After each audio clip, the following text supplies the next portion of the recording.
get this slide off of the screen and we will get going. All right. So let's go ahead and start out today's full body stretch with just some standing hip openers. So what we're going to do for that, you can either hold on to a chair or desk for balance, or you can test out your balance by doing these freestanding. So I'm just pulling that leg up, rotating as far over as I can. And you can either hold, reset your balance, or you can do one fluid motion, keeping that foot up off the ground. That will challenge your balance a little bit more. And you'll probably also feel it in that opposite glute that's helping to stabilize you. All right, after a few seconds of that, let's go ahead and reverse that rotation. So now I'm going to bring the leg back, rotate forward, and repeat. And again, for those of y'all that are just hopping on, if you have trouble holding your balance with this, then you can hold on to a wall desk chair, anything like that. All right, let's go do the same thing other side. I started with my left leg. Now I'm going to go to my right. Big rotations. Hip joint is a really big socket joint.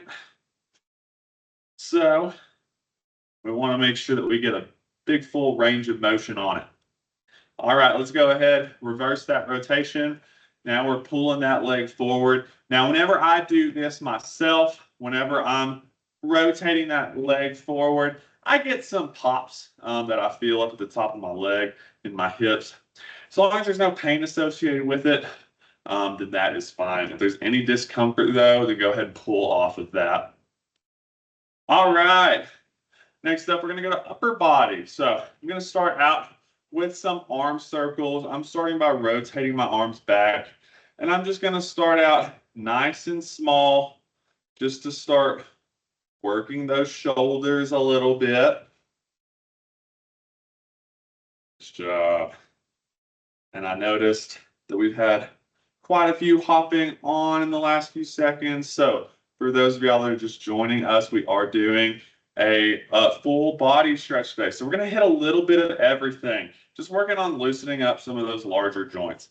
Go ahead and start to make those arm circles bigger. Work your way up until you're getting those circles as big as you possibly can. Really retracting those shoulder blades to pull those arms back. Nice job.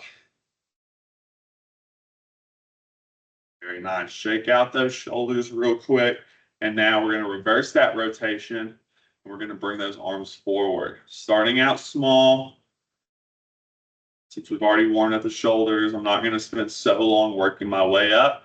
But start to work the size of those circles up until they're as big as you can possibly get them. Puff that chest out.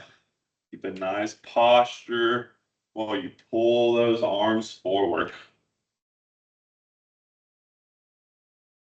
Great job. All right, next up, we're going to do some chest openers. And so a nice dynamic movement. We're just pulling those arms, opening up the chest. And you can use a little bit of momentum on this. So I do get a little bit of a stretch by using momentum to really get those arms back. Just make sure that you're not swinging those arms so hard that you're causing any pain to the front of those shoulders. A few more seconds of this.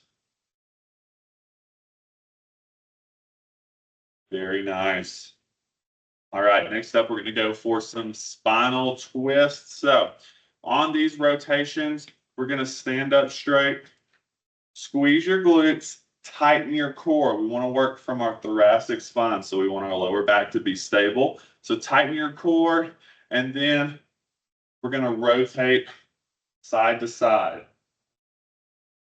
Now on this, you don't want to use so much momentum that you're losing that stability in your lower back, but those shoulders should still be moving because that thoracic spine is able to rotate even though that core is tight. Now, if you feel any popping in your back when you do this, again, it's fine as long as there's no pain, discomfort, any unusual pulling motions in the muscle tissue. But if you do feel any of that, then you can either slow your rotations, shorten your range of motion, or just completely pull off of the exercise itself. Very nice. All right. Next up, we're going to do some forward folds. We're going to do them a specific way, though. So what I'm going to have you do is try to round your back from the top down. So I'm going to start out by rounding my upper spine by tucking my chin. Now I'm pulling my shoulders forward. Now we're rounding the mid back, rounding the lower back, and then you can walk your way down your legs as far as those hamstrings will allow. Exhale as you go down. Now we're going to walk our way back up our legs. Straighten out that lower back, straighten out the mid back, pull those shoulders back, and then bring the chin up. Now let's go ahead and do that 1 or 2 more times. Nice, slow, and controlled movement. Walk your way down, exhale. See if you can get a little further this time. Walk your way up.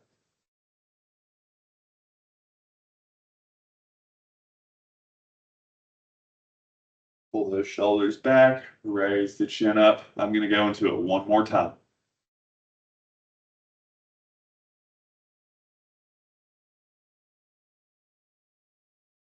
Keep those legs straight if you want to get a nice pull in the hamstrings.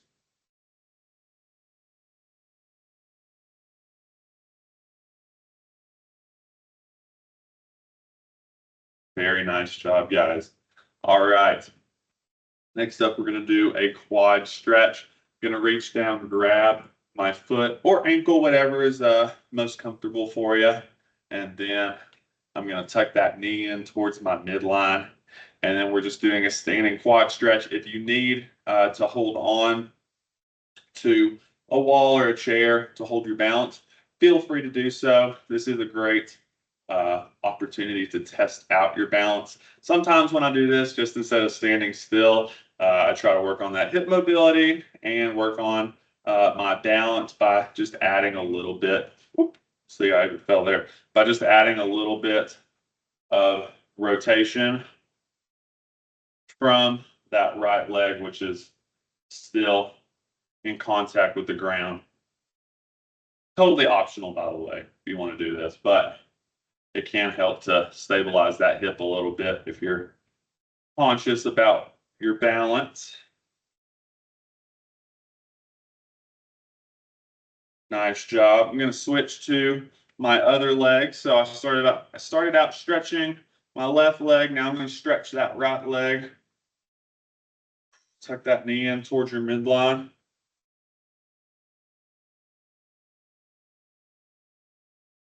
Work in some small rotations. And I felt really stable whenever I was still, but once I started rotating, I've quickly realized that that right leg is a little bit better at balancing than the left. That's okay. That's why we work on these.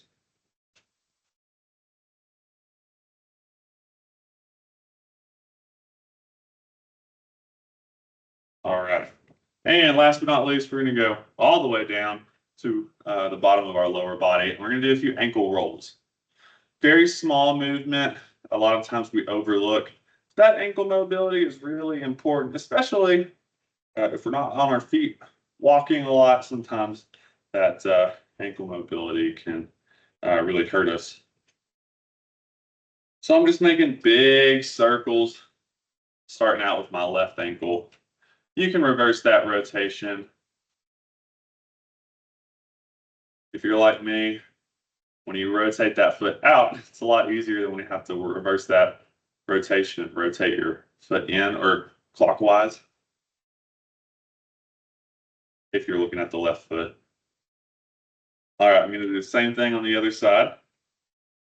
And again, great test to your balance, or just hold on to a chair if you need to. I always say on these stretches, like the main priority is the actual stretching. And so if you aren't able to get a good stretch because you keep having to reset because you keep falling, losing your balance, then just hold on to a chair. No big deal. All right, reverse that rotation.